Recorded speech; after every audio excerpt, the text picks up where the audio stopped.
Hello guys, welcome back to my channel. কেমন আছো তোমরা সবাই? আশা করছি ভীষণ ভালো আছো। ভগবানের কাছে প্রার্থনা করি তোমরা সবসময় খুব ভালো থেকো। তো চলে এসেছি আজকে আরও একটা নতুন ব্লগ নিয়ে। আর আজকের ব্লগটা দীঘা পার্ট 2। তো তোমরা প্রথমে দেখতেই পেয়েছিলে আমরা দীঘাতে পৌঁছে একটুখানি সমুদ্র দেখে আবারও কিন্তু চলে এসেছিলাম রুমে। তারপর আমি ব্লগটা কিন্তু শেষও করে দিয়েছিলাম, কারণ আমি কন্টিনিউ করেছিলাম কিন্তু ভিডিওটা আমি তোমাদের সাথে শেয়ার করিনি, কারণ অনেকটা লং ব্লগ হয়ে যাচ্ছিলো। সেই জন্য আমি ভেবেছিলাম পরে তোমাদেরকে দেখাবো। তো দেখো আমরা কিন্তু এসে একটুখানি চেঞ্জ হয়ে নিয়েছি, একটুখানি রেডিও হয়ে গেছি। রেডি হয়ে গিয়ে আমরা কিন্তু মুড়িও খেয়ে নিয়েছিলাম। মুড়ির সাথে ছিল আজকে ঘুগনি, শসা, পেঁয়াজ, লঙ্কা এসব ছিল।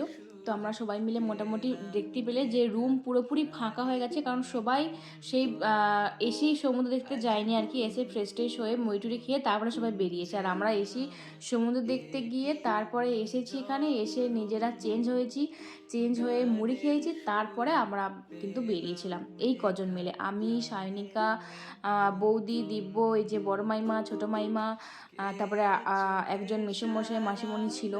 তো আমরা এই কজন মিলে একটা গ্যাং ছিলাম। তো আমরা সব সেটা নিয়ে কথাবার্তা চলছিল আর কি, গাড়ি করে যাব, মানে কত টাকা কি ভাড়া লাগবে না লাগবে, যে এই জায়গাগুলো ঘুরবো।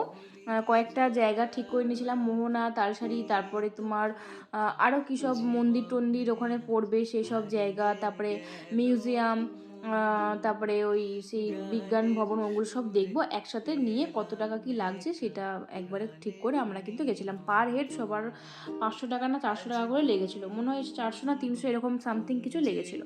তো যাই হোক, আমরা তো উঠে পড়েছি একটা বড় অটোতে, আর ভীষণই ভয় লাগছিল, কারণ শুধুই মনে হচ্ছিল যেন আমি এক্ষুনি পড়ে যাবো অটো থেকে। আমি একদম ধারটাতে বসেছিলাম, আর সেই জন্য সায়নিকা, বৌদি আমাকে সবাই মিলে ধরেছিল। মানে এমনই ঠক্করটা খাচ্ছিল, মনে হচ্ছিল আমি এক্ষুনি টপস করে পড়ে যাব। আর সেই গেটগুলো সে একদম ডিপে পায়ের কাছে ছিল, একটু উঁচু করা থাকেনি, সেজন্য ভীষণ ভয় লাগছিল। তো যাই হোক, আমরা কিন্তু প্রথমেই চলে এসেছিলাম এই জায়গাটা, না আমি এই মুহূর্তে ভুলে গেছি, একদম মনে করতে পারছি না যে জায়গাটার নামটা কী ছিল। এত সুন্দর জায়গাটা ছিল। এতবার দীঘা এসেছি, মোটামুটি 3-4 বার তো হয়েই গেল দীঘা এসেছি। তো এই জায়গাটা মানে অন্য দিক দিয়ে হয়তো গেছি, কিন্তু এই দিকটাতে হয়তো আসা হয়নি। তো এই জায়গাটা এসে আমার এত ভালো লেগেছে। সব থেকে সুন্দর হচ্ছে যে এই জায়গাটা আমার ভালো লেগেছে। এখানটা বেশ মানে একদম ফাঁকা ফাঁকা ছিল। তারপরে সমুদ্রের জলটাও ভীষণভাবে ভালোভাবে পাচ্ছিলাম, হাওয়াটা, আরে সব কিছু পরিবেশ, প্রকৃতি, একদম সব কিছু অসাধারণ ছিল। এখানটাতে এসে আমার এত ভালো লেগেছে, পুরো মন টন খুশি হয়ে গেছিলো। আর এই যে সমুদ্রের ঢেউ দেখলেই আমার মানে মন ভালো হয়েছে, তোমাদেরকে তো বারবার বলি। মানে এত ভালো লাগছিল, শুধু মনে ছিল এখানেই থেকে যায়। আর ওই যে ওইদিকে পাশে দিতেই কিন্তু হচ্ছিল শ্যুটিং, সেটাই আমাকে সায়নিকা দেখাচ্ছিল। আর আমরা এইটা হয়ে যাওয়ার পরে মানে রুমে গিয়ে শুনছি নাকি যে রাহুলের মৃত্যু হয়েছে। মানে আমাদের শুনে তখন এত অবাক লাগছিল, মানে চিন্তাও করা যাবে না। মানে ভীষণই খারাপ লাগছিল, অবাক হয়ে গেছিলাম যে এই তো এখান থেকে ঘুরে এলাম আর এইখানে এই জিনিসটা হলো, মানে ভীষণই খারাপ লাগছিল। তো যাই হোক, ওইসব কথা বাদ দাও। আর আমার তো এখানে ভীষণ মজা করছিলাম, আর ভিডিওটা সায়নিকা করে দিচ্ছিল, আমিও সায়নিকাকে ভিডিও করে দিচ্ছি, সায়নিকা আমাকে ভিডিও করে দিচ্ছিলো। সায়নিকাকে নিচে আমার একদিকে ভীষণই সুবিধা হয়েছিল, নাহলে এই যে ভিডিও করার এই যে জিনিসগুলো না ভীষণই মানে প্রবলেম হতো আর কি। কেউ ঠিক করে হয়তো ফোন ধরতে পারতো না, আবার যে তোমার যে স্ট্যান্ডটা নিয়ে গেছিলাম সেটা তো ঠিকঠাক করে হতো না। যদি কি ফোনটা ধরে দেয় না, সেটাতে বেশি সুবিধা হয়, নিজের মতন করে যে কোনো অ্যাঙ্গেল দিকে ঘুরতে পারবো, তো সেও সেই অ্যাঙ্গেলেই ভিডিওটা করতে পারবে। তো ভীষণ মজা করলাম এই জায়গাটাতে আমরা টুপিও কিনেছিলাম মনে হয়, মানে আমি কিনিনি, কিনেছিল সায়নিকা, আমার তো আছেই। তো সায়নিকা একটা নিল, কারণ আমি বললাম যে ভীষণ রোদ, এখানে একটা টুপি কিনে নে। আর টুপিগুলো পরলে কিন্তু ভীষণই সুন্দর দেখতে লাগে, একটা কিউট স্মার্ট সব কিছু দেখতে মানে একটা কি সুন্দর লুক দেয়। তো সেই জন্য ওকেও বললাম, আর ওর জামার সাথে ওর টুপিটা কিন্তু একদম পারফেক্ট ম্যাচ করেছিল, খুবই সুন্দর দেখতে লাগছিল। তোমাদেরকে অবশ্যই দেখাবো একটু পরে। আর আমরা তারপরে কিন্তু চলে এসেছিলাম ওখান থেকে একটা নায়কালী কালী মন্দিরে। ভীষণই সুন্দর জায়গাটা, পরিবেশটা ভীষণ সুন্দর। মানে আমি এতদিন দীঘা এসেছি, তো এই মন্দিরে কখনো আসিনি, তোমরা কে কে এসেছো বা কারা কারা আসোনি এখনও, অবশ্যই কিন্তু কমেন্টে জানাবে। আর যারা যারা গেছো তারা তো ভালোই, আর যারা যারা এখনও যাওনি তারা অবশ্যই দীঘা গেলে এই মন্দিরটাতে যাবে। এত সুন্দর এখানকার পরিবেশটা, এত মনোরম, এত স্নিগ্ধ যে মানে ওখানেই বসে থাকতে মন যাবে। আর সেদিনকে আমাদের ভাগ্যটা এতটাই ভালো ছিল, মানে সেদিনকে অতটা রোদই ওঠেনি, আমরা ভীষণ ভালোই ভালোই ঘুরেছিলাম। গরম করছিল ঠিকই, গরম তো করবেই, কিন্তু যে কাঠফালা যে রোদটা সেটা কিন্তু আমরা একদমই পাইনি। তো ভীষণ ভালোভাবে ঘুরেছিলাম। তো চলো তোমাদের সাথে শেয়ার করব কালী মন্দির। এই হচ্ছে আমাদের মায়ের মন্দির।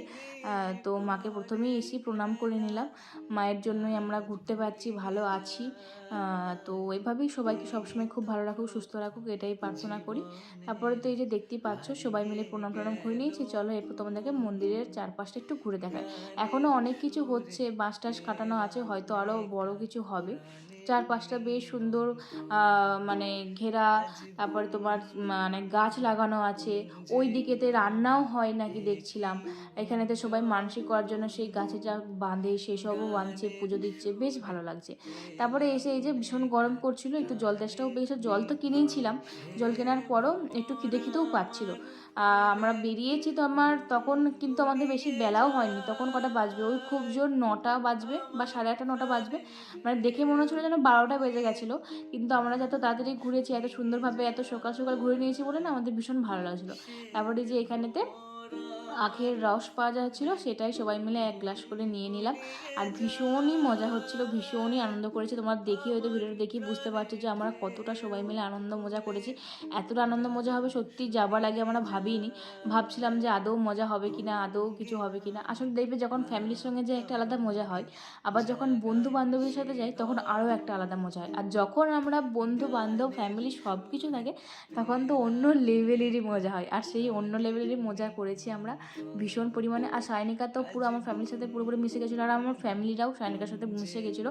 এতটাই যে বুঝতেই পারেনি যে সায়নিকা একা একা এসছে, কেউ থাকেইনি, মানে এতটাই আমরা সবসময় ফ্যামিলির মতন করেই থেকেছি, মানে বুঝতেই দিইনি ওকে, ওকে যাতে একা ফিল না হয় সেটা আমরা বুঝতেই দিইনি। তো যাই হোক, তারপরে তো আমরা দেখতে পেলে আমরা মিউজিয়ামে গেছিলাম, কিন্তু সেখানেতে আমাদের ফোন অ্যালাউ ছিল না, সেজন্য বাইরেটুকু একটুখানি ভিডিও করে, ভিতরেতে আমি ভিডিও করতে পারিনি, তোমাদের সাথে তাই শেয়ারও কিছু করতে পারিনি। বাইরেতে ওই বড় একটা তিমি মাছ ছিল, সেই বড় তিমি মাছটা একজন ধরেছিল, সেটাই এখানে রাখা ছিল বাইরেতে, তো সেটা একটু দেখছিলাম। তারপরে ভিতরেতে যে অনেক কিছুই দেখলাম, মোটামুটি বিশাল কিছু দেখার মতন জিনিস নেই, ওই আর কি, ওই মানে কলেজ ট্যুর থেকে নিয়ে যায়, স্কুল থেকে নিয়ে যায়, তো এইসব বাচ্চা কাচ্চাদের জন্য ঠিক আছে, আমাদের অতটা ইন্টারেস্ট লাগেনি। তো যাই হোক, তারপর চলে এসেছিলাম বিজ্ঞান ভবনে। এখানেতে টিকিট কাটতে হয়, টিকিট কেটে ঢুকতে হয়, আর ওটাতে টিকিট কাটতে হয় না, এটাতে টিকিট কাটতে হয়। এখানেতে টিকিট কত টাকা করে লাগলো, মানে যেটা যে শো দেখবে, যেখানে যেখানে যাবে সেটা আলাদা আলাদা একটা ফিস লাগে, তো সেখানেতেই আমরা ফিস কেটে নিয়ে এসেছিলাম। আর এখানে ভিতরটা এত সুন্দর, এত সুন্দর, জায়গাটা ভীষণই ভালো লাগছিলো আজকে। এইখানটাতে একটুখানি ভীষণ একটু রোদ বেরিয়ে গেছিলো, কারণ ওই যে বেলাটা বেড়ে গেছিলো, তখন বাজছিল হয়তো 11টা কি 12টা, সেজন্য একটু রোদটা মাথার উপর লাগছিলো, তার জন্য ভীষণই গরম করছিল, সেজন্য বললাম যে আর বাইরে থাকা যাবে না, চলো ভিতরটাই তো চলে যায়। আর বাইরেতে তো ভীষণই ফুল গাছগুলো এত ভালো লাগছিলো যে চারদিকটা শুধু মনে হচ্ছিলো ঘুরে ঘুরে দেখি, এত সুন্দর দেখতে লাগছিলো। তারপরে এই যে ভিতরে এসে নানান রকমের খেলার জিনিস ছিল, মানে এগুলো তো সব কিছু ভালো করে দেখতে গেলে কিন্তু অনেক সুন্দর সুন্দর, মানে বিজ্ঞানের জিনিস যে এত সুন্দর হয়, মানে মানুষের চিন্তা ভাবনাগুলো যে কতটা যে লেভেলের সেটা শুধু ভাবি। আর এখানে আমার ধৈর্য লেভেলটা এতটাই, মানে কি বলবো আর, একদম যে ধৈর্য আমার নেই সেটা এখান থেকেই প্রমাণিত। আমি মানে তাড়াহুড়ো করছিলাম এত, যে আমার এটাই মনে হচ্ছে যে লাগবে না লাগবে না, কিন্তু এত তাড়াহুড়োর মধ্যে আমার প্রচুরবার এখানে লেগে গেছিলো, 10-12 বার লেগেই গেছিলো। আর সায়নিকার মাত্র একবার, কিন্তু ওর অনেকক্ষণ টাইমও লেগেছিলো, বাট আমার ওই যে ধৈর্য নেই, সবাই এখানে দাঁড়িয়ে ছিল বলে আমি আরও তাড়াতাড়ি করছিলাম, আমার 10 বার এখানে ঠিকে গেছে।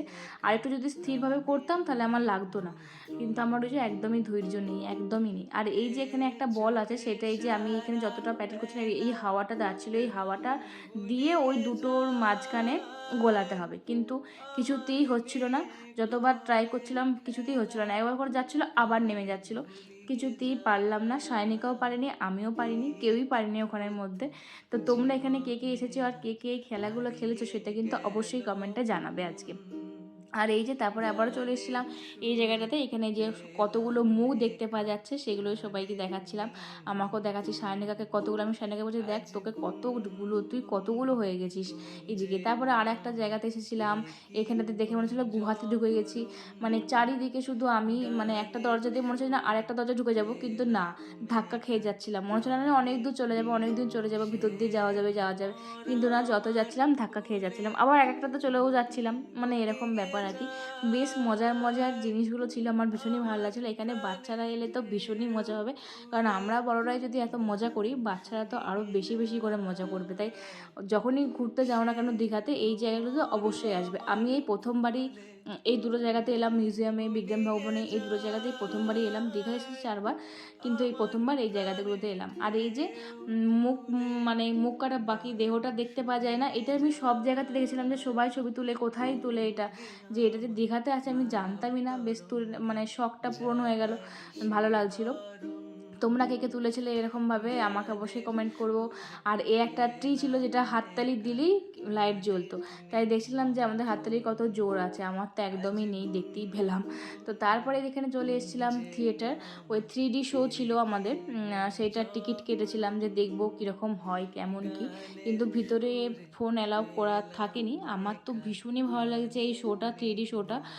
বাচ্চাদের এটা সব থেকে বেশি ভালো লাগবে, বড়দের তো নয়। আমার ভীষণ ভালো লেগেছে, আমি বড় হয়েও আমার ভীষণই ভালো লেগেছে, কিন্তু বাচ্চারা এটাতে ভীষণই খুশি হয়ে যাবে। তাই যখনই যাও না কেন এই বিজ্ঞান ভবনে এই 3D শোটা অবশ্যই দেখাবে, আমার ভীষণ ভীষণ ভালো লেগেছে।